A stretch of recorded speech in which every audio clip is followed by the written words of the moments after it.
Hey guys, Luna here and welcome back to our life. Let's just get right into it, shall we? Let's actually go to the birthday, because birthdays are always fun. It was a pleasant afternoon. The sun shone brightly and the breeze tugged lightly at the balloons strung around the park. You and Cove had just been dropped off at the Marinance Eric's birthday party. You didn't really know Merida. Last year it was the first time you had a class with her, and everyone at school knew her as quiet. The shy girl stuck to her own friend group like glue. It had been surprised that she was having such a big party. You looked around the expansive park, a spacious recreation center in the next town over, and noticed a bouncy castle. Merida had a bit of a reputation for not caring if she acted mature like other teens sometimes did. It made a certain amount of sense that her party would match that.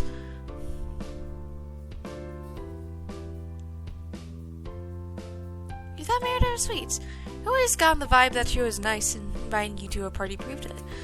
You liked that she wasn't obsessed with proving she was grown up. Maybe hanging out with her would be fun. You hadn't gotten a chance in coming here today. Your mom's insisted on it after you got the invitation as Co's mom and dad. So both you and he were driven over to the next town with the present and so.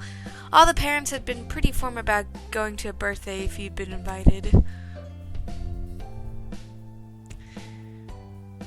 You felt out of place. Nothing seemed welcome to you. You stood next to Cove and stared at the chaos with a butterfly in your stomach. Cove made a small noise with that which caught your attention. He looked around, scanning the area. He fidgeted with the gift in his hands. So... Any idea what we're supposed to do with these? You looked at your own present and then toward the seating area. There's a table filled with snacks and drinks, supplies for various party games. Past all that, you spotted one table in the back that seemed to have a truckload of gifts. You pointed it out to Cove. It's presents. Let's go. Cove shrugged. He didn't look interested in the subject, even if you had just answered his question. Alright. He moved forward and headed for the gift table. You followed with your present in hands. You walked past groups of people. Classmates in semicircles broken up into the usual friend groups chatted away. You, or maybe Cove, received the occasional greeting or a friendly nod. However, as you passed by even more people that you have never seen before, you became aware that there was more strangers here than not. It was more crowded than you expected. Merida Eric, the quiet girl, was hosting the most populated birthday party you had seen in a long time. You looked at the new faces and thought you saw something in Merida in them. Cousins, nieces, or nephews, maybe? Parties could bring in a big deal of a family. The both of you reached a table and you set your gifts down in an empty space, brushing some confetti aside. Cove placed his gently next to it. He looked at the present thoughtfully. Hey. What did you get her? Before you had a chance to answer, Cove opened his mouth again and tapped his gift. Found this sparkly backpack. I figured she could use it for a school or a trip or something. Your mom's had taken you out shopping the other day. You searched through the store and ultimately... Man,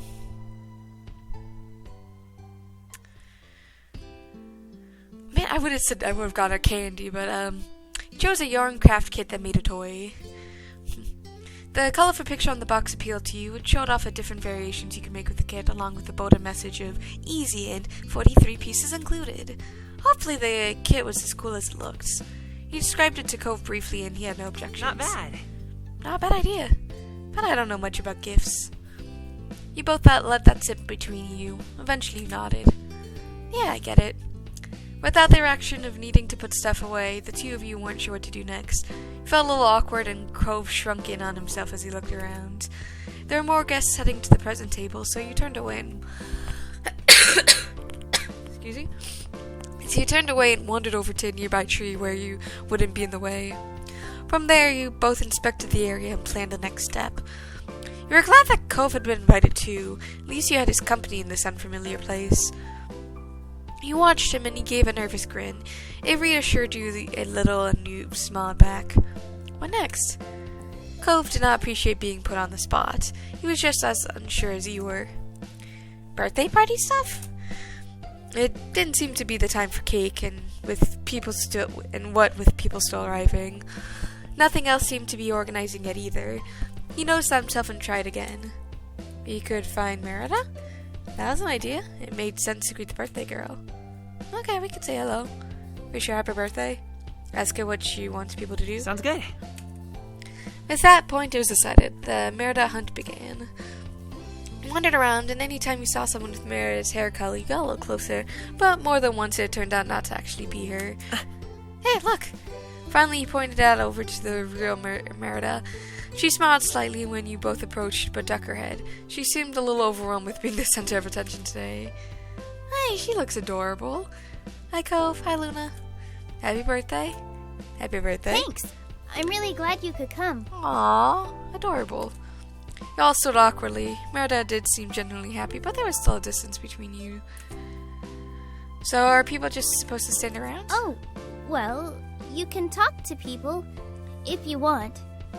There are games that are going to start soon. It's interesting that she got fully voice act lines, which is pretty interesting.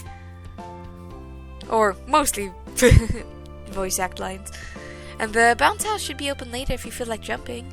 Then after that, it's cake and present time. We'll have ice cream too. And that is when people start going home. I hope that's okay with you guys. Cove nodded. He seemed a little more confident about the situation now. That's a plan, thanks. Gave Merida a thumbs up and she smiled in return. She seemed slightly less uncomfortable. Merida waited there and you became hyper-aware of the silence forming. And I love her little eyes too, they're very cute. And I love her braided hair. You heard a shout for Randy and Merida brightened up. A total of 180 with how stiff she'd been with you. I gotta talk to some more people. Bye!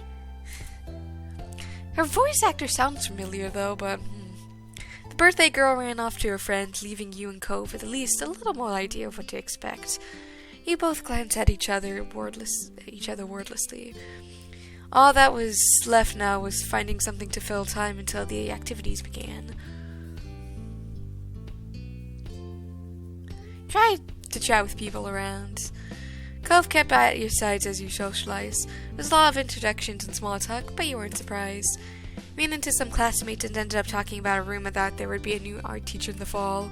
Cove didn't buy the wildest rumors around her that she was an international art thief who was hiding it out from the law. He wondered how a story like that even got started. One of your classmates laughed and she said she heard it from someone who'd been in the summer school and happened to see a truck with some paintings wrapped in the back. She didn't understand that stretch either. Suddenly, a loud voice boomed over the crowd. The constant buzz of conversation dropped as one of the adults, maybe Merida's dad, asked the kids to gather around because it was game time. Huh. I wonder what's gonna happen. You scanned the area to make a guess. You saw a picture of a donkey in a tree, table with a lot of candy, and even more balloons. Guess we could be playing Pin the Tail on the Donkey. I doubt it. And what do you think it's about? He pointed to a poster of a tailless donkey. He shook his head. I've never seen anyone play that in real life. The adult announced that the children under 10 had the first turn on the bounce house. For everyone else, it's time to play Pin the Tail on the Donkey. You called it. Cove raised his eyebrows. He was surprised for sure. He thought it was kind of silly. It was such a kid's game. The fact that this was planned for a party full of teens was a little crazy. You reluctantly joined in the line since that was what you were supposed to do, and you didn't feel like arguing. The donkey in question was a cartoony poster with big eyes that looked more like ping-pong balls and positioned a few feet above the ground on a tree trunk. The teen who arrived first was blindfolded and spun around. He nudged aside to the sign from the other kid so he wouldn't stick someone with the tail instead. Fortunately for him, he placed the tail on the donkey's head like some sort of kind of bizarre earring. He wouldn't be winning that far from the target. His next opponent did far better by landing it on the donkey's back. The spectators clapped politely and the line moved up. More teens tried their hands on it. Soon, some got closer than others, but not gotten perfect yet. Soon, it was Cove's turn. He was blindfolded and spun just like the others. At this point, it was a close match and everyone was watching with bated breath. Cove approached the donkey and stuck the tail without any hesitation. Cove stood back and removed his blindfold, cheering when he saw how close he was. He turned his head over his shoulder and grinned at you.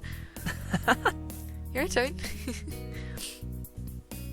You took your turn. With the blindfold and the bright park became utterly dark. As he spun around, The sounds around you seemed to get louder. At least you could tell the direction from the boss house from the shrieks of the younger children. You stopped spinning and stepped forward, tail in hand. It was time to give it a stab.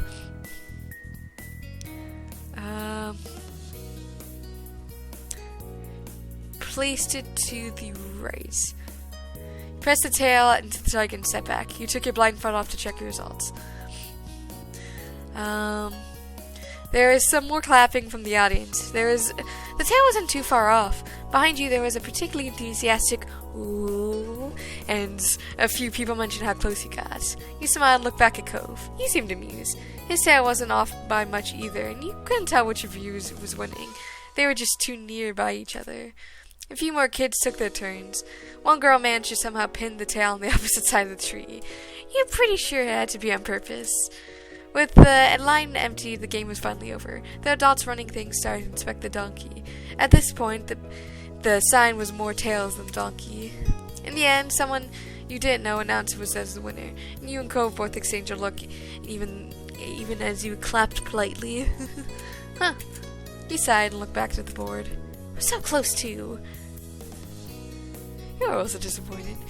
Maybe next time. He watched the winner and considered whether or not to say anything to them. He hesitated, however, and ended up not approaching the teen. As an older teen walked up, tall enough to tower over you and Cove. You felt a little intimidated by the stern-faced teenager until she started to speak. Her voice was low, but friendlier than her tough frown would suggest. Hey, I'm handing out party favors. Do you want one? She showed you party hats. She insisted that they were key to a true partying mood. She had two options, either a colorful headband with two tiny party hats arranged almost like ears, or a tiara with a star on it. They are both very festive. It's okay. No thanks. You knew the teen had actually glared at him, but her default facial expression just seemed grim. You wanted one of the headbands. Not pointing to the blue hat.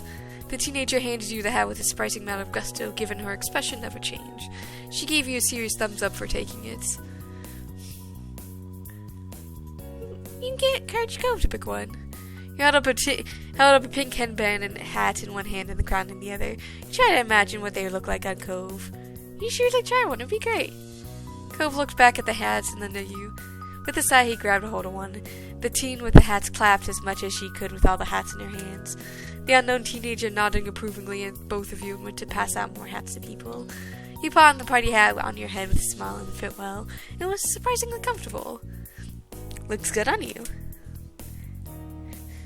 I'm a party animal now. Rawr. Really? Of course. Cove nodded with a thoughtful look on his face. If the party spirit is contained in party hats, does that mean they're haunted? You snorted at the suggestion. You considered a hat on your head. Didn't seem haunted, but maybe that was what they wanted you to think. Cove finally put his own hat on. He was nervous about it, his face uncertain. He's embarrassed about it. I don't know about this. I feel kind of silly. Does it look weird? You look great, Cove. Oh, thanks. Just look... Oh, he looks adorable. He looks so flustered. He readjusted his hat bashfully. After that, the people in charge quickly set up the next game. Teenagers milled about until they were told to find partners.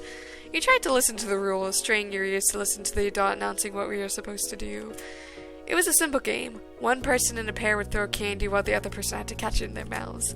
If they caught it, the pair would move on to the next round where everyone would take a step back and the former catcher would become the thrower. The game would continue, the players getting further and further until one set of partners were the only ones left standing, or everyone lost in a round. About half the guests had already found partners. They moved fast. You noticed Cove had his eyes on you. He just stared at you expectantly, and you knew what he was getting at. Neither of you were all that familiar with anyone else here. It'd be a safe chair to pair up. Yeah, sure. You agreed to pair up. Let's do it, partner. Cool. You beamed at you, starting to wonder about your respective candy-catching capabilities. The two rows of players facing each other. Cove tilted his head towards them and then started to head over. Both of you lined up directly in front of each other. It took a while to pass out the canteen. There was handed a small bag of gummies that smelled strongly fruity. You notice Cove took upon himself to do a taste test of a red one across from you. Not bad. What it tastes like? Raspberry. Or cherry. It's red, so... Strawberry? Maybe? Pomegranate? There's a mystery. Maybe you get a red one later. And then it was time to begin. Cove's row was set to throw first. He smiled nervously, his eyes wide with seriousness. Oh, and look at his face. Look at his nervous face. Just so... He grinned widely and he seemed to relax a little. The game was on. The game was afoot. The Dawn charged out for the throws to go. You and Cove were only a couple feet away from each other. With Cove's careful toss, you caught the candy easily. Like you, most of the other players moved on to the next round. There were a few gaps in the rows as everyone took a step back.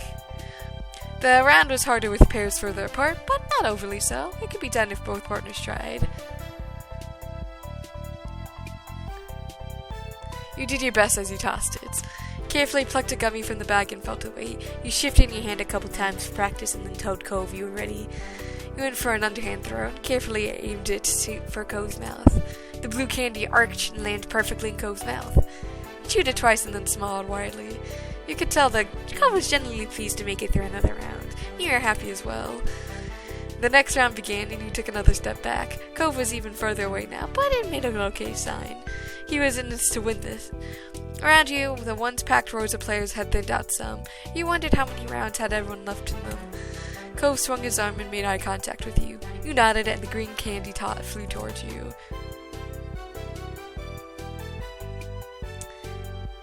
You tried your best to catch it. You followed the arc of the candy and opened your mouth wide. It had a slight spin on it and you tilted your head to the left to compensate. You bit down on the candy, grinning with your victorious catch. Tasted sweet and vaguely like a Slurpee. Yeah, Luna! Cove was thrilled. He was entirely invested in the game at this point. You and Cove were still in the game. You knew this was the final round, only a few other pairs were still left. Cove was determined to win. You could see in the clench of his jaw the careful way he watched you.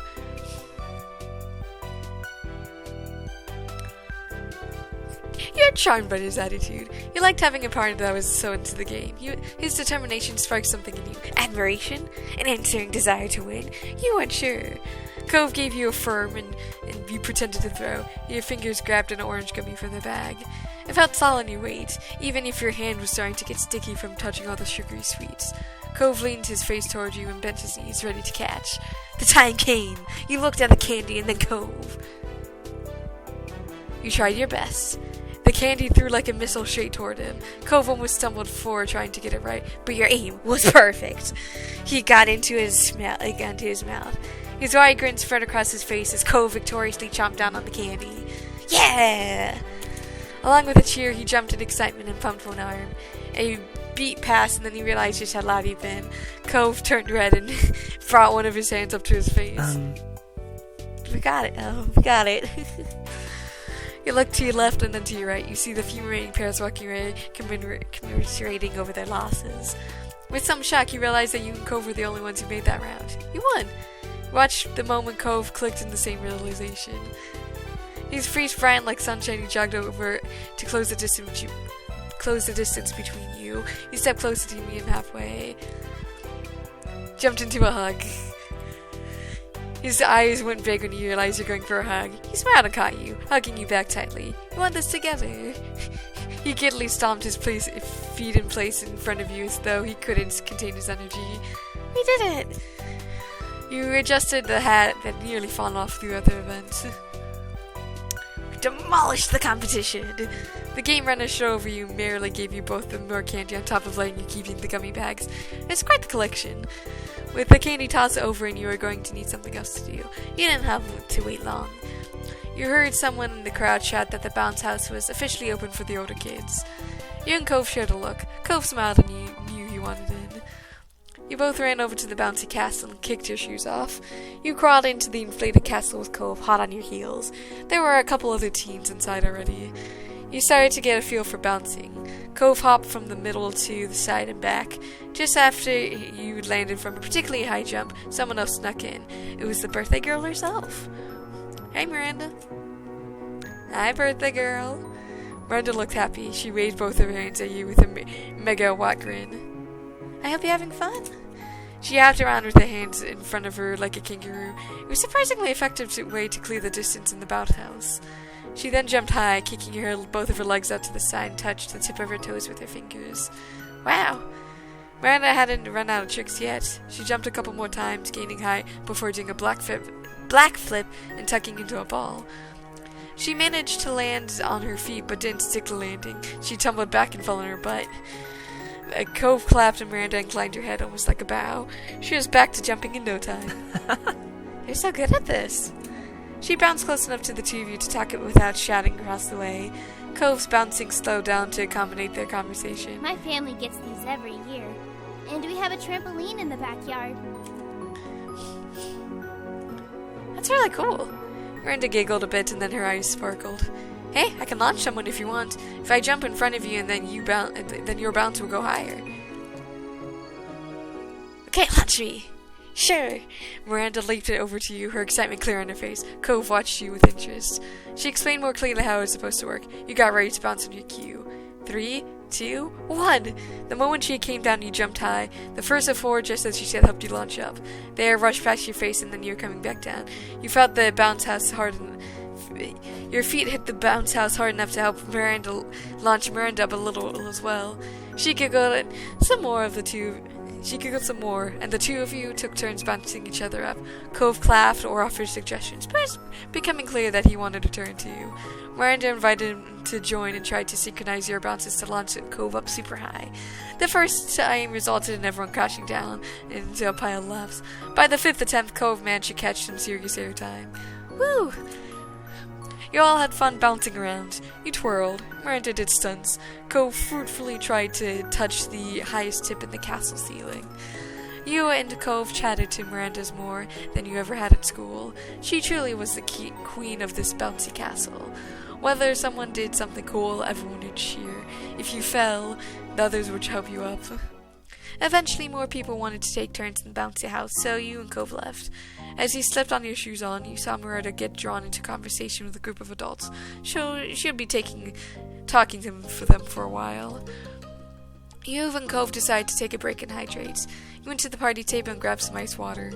Cove handed you a party noisemaker he picked up from the same table. He blew on his and made funny sound when it unrolled. Cove downed his drink in a couple gulps. He got pretty into bouncing after all. Oh, look at him. He looks so happy. You were still sipping on your water when Cove blew on his noisemaker again, then again, and again. It was almost a tune. You didn't recognize any particular melody, but a noisemaker isn't an instrument. The noise cut through the hum of the other party guests, loud and noticeable. You blew your noisemaker back at Cove. You blew hard enough to unfurl the paper completely straight and shot out toward Cove, almost tapping him on the chin. Cove wasn't going to let that stand. He retaliated and blew his back at yours and nearly touched your nose. It was a game now. Both of you tried to land a light hit on each other. Cove managed to get your chin while he scored right between his eyes. Oh, great. You people again. No, not the problem child. Not Jeremiah, whatever his name was. Someone vaguely familiar shouted at you and snapped your head to the side. Cove's noisemaker dropped from his mouth. The boy stepped over and there was no doubt. It was Jeremy, that mean boy you met at the start of summer.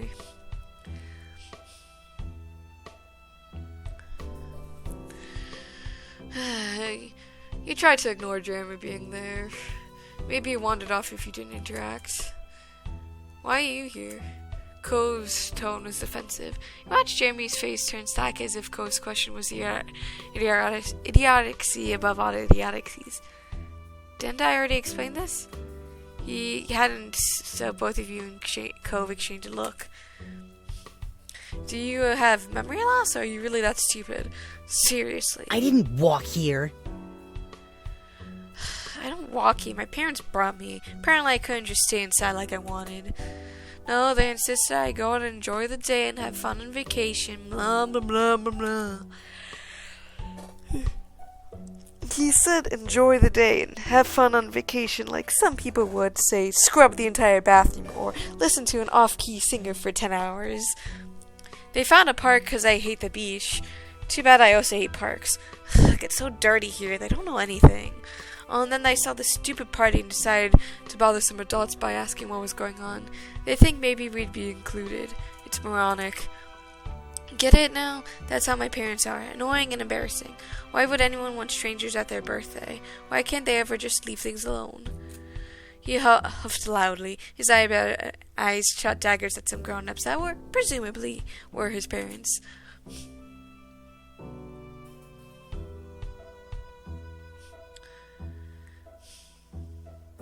And all he can do is complain about it. Sucks to be you.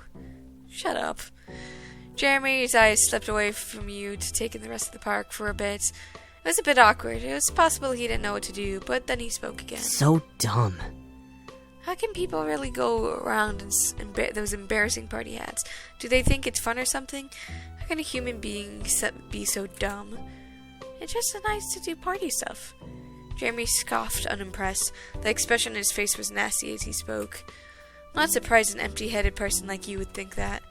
Jeremy looked over, completely dismissive. It's so rude that you can't help but feel offended.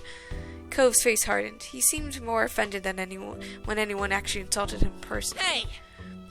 Just because you don't know how to be happy doesn't mean anyone else does. It's not our fault if you hate everything. And it's not okay for you to take it out on Luna. They aren't doing anything wrong, you are. Jeremy seemed unfazed by Cove's defense and sniffed. Luna can humiliate themselves on their own. They don't need you to step in and do it for them. Which is interesting that they say themselves, rather than like herself or himself, like they know.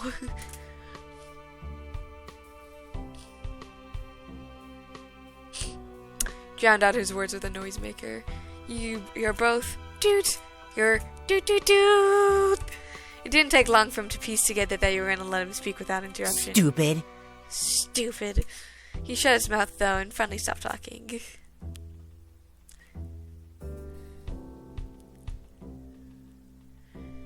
Don't say anything ever like that again. People weren't starting to watch what was going down. Your argument was exactly quiet at this point. Why don't you just leave us alone if you're so awful? Jamie glared even more and huffed. Dumbasses. Talking to you is pointless, dumbasses. He stalked off the last time you saw him, muttering under his breath. You blew your noisemaker after the final long toot. Cove sighed in relief after Jeremy was gone. He relaxed, but only after a moment. You noticed how much attention you'd drawn from other guests. Luckily, you hadn't gone on long enough to get a real crowd. I'm concerned that Donna Blue Bun-Up sure approached you and asked who that was and if everyone was alright. It's okay. I'm fine. Cove looked at you cautiously, asking just as much as they doubt if you're okay. It's cool. Not what I would have called fun, but I'll live. The concerned doll lingered for a few seconds, but nodded and left you alone. The Jeremy fiasco was officially over. Cove dropped his eyes, clearly ready to put all that nonsense behind him. Then he started laughing. It was a surprised laugh, breaking out of his chest without any actual joy.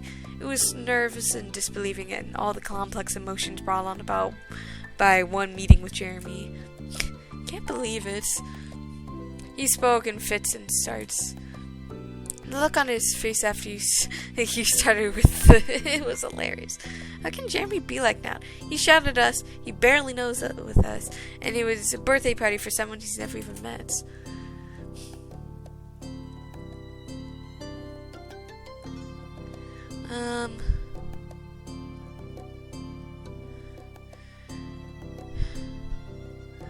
You hope you never see him again.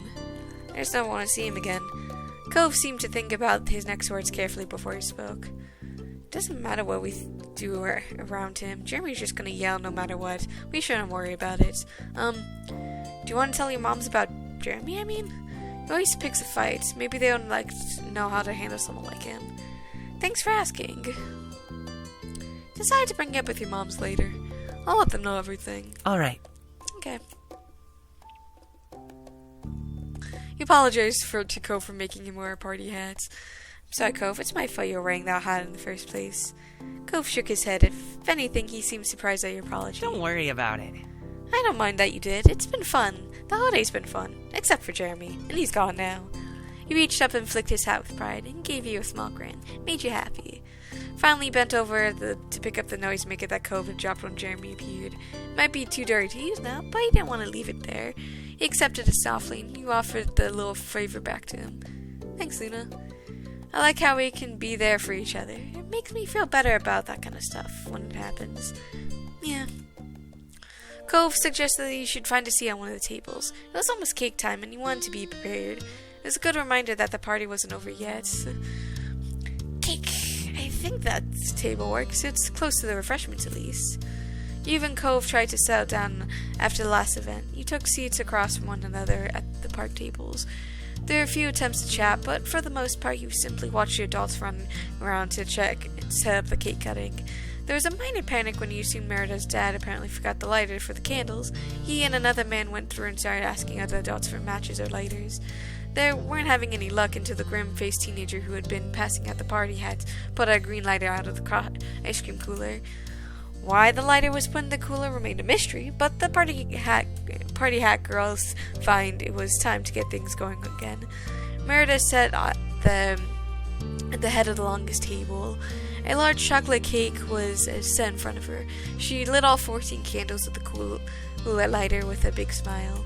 The adults started singing happy birthday and the rest of the guests joined in. At the end of the song, Merida blew out the candles with a dedicated huff. She closed her eyes and you saw her silently mouth something. Maybe it was a birthday wish. Merida cut her own slice, and then one of the grown-ups took over cutting the cake. Another adult passed around plates of cakes with a scoop of vanilla ice cream to the guests. Eventually, the cake got around to you and Cove. Cove was pleased with the treat in general. The cake looked rich and moist, and it smelled quite chocolatey. You wanted both cake and ice cream. You took a bite of the ice cream. The vanilla wasn't bad, but it was a little bland. That chocolate cake, however, was a rich flavor. Quite honestly, my personal favorite types of cakes are ice cream cakes and cheesecakes. I like regular cake. For me is like a 50-50 if it's good or not. It just kind of depends on the thing. Cove then took his fork and started mashing up some of his cake. With the cake resembling crumbly chunks, he started mixing it into the ice cream. The melted parts of the ice cream made it kind of like a chocolate cake soup. You raised your eyebrow. You were puzzled at what he was doing. Cove paid no mind. Vanilla ice cream's not good by itself, and I'm gonna eat it with the cake either way, so why not put them together now? Things like ice cream cake exist. Putting stuff together is normal. I'm glad you mentioned ice cream cake, because I like ice cream cake. Cove contentedly chowed down on his concoction. One advantage to his mix is that the ice cream seemed to catch most of the crumbs that would usually fall from eating the cake. Unlike some of the kids around him, Cove's shirts remained clean. You started eating your dessert in earnest, and you enjoyed yourself plenty. Cove suddenly put his fork down on his plate and stared up. Why not a spoon if there's ice cream? Cove suddenly put his fork down on the plate and stared up to the sky with a faraway expression. You checked, but didn't see anything attention-grabbing. The ice cream is better in one of those cups, with the little wooden spoon. Why can't I picture... I know exactly what he's talking about. I can taste the words. But I stuck wanted that instead. You remember what kind of thing he was talking about. Oh yeah, like the ones that they handed out at the barbecue before the fireworks happened. Yeah, right. Cove smiled nostalgically at the thought. You could picture it younger...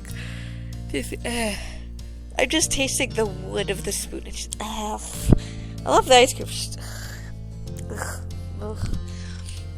Cove smiled nostalgically at the thought. You could picture a younger Cove for a moment at the same look in his eyes. You remembered how your mom tried to share with everyone that night. You offered him a bite of your dessert. Do you want any of mine? Cove has raised his eyebrow at your offer. What? Trying to be serious. Really, Cove, let's share. Cove shook his head at that. It's clear he thought this was a little silly, but was willing to go along with it for your shake. He grabbed a fork and took a bite with an affectionate, soft expression.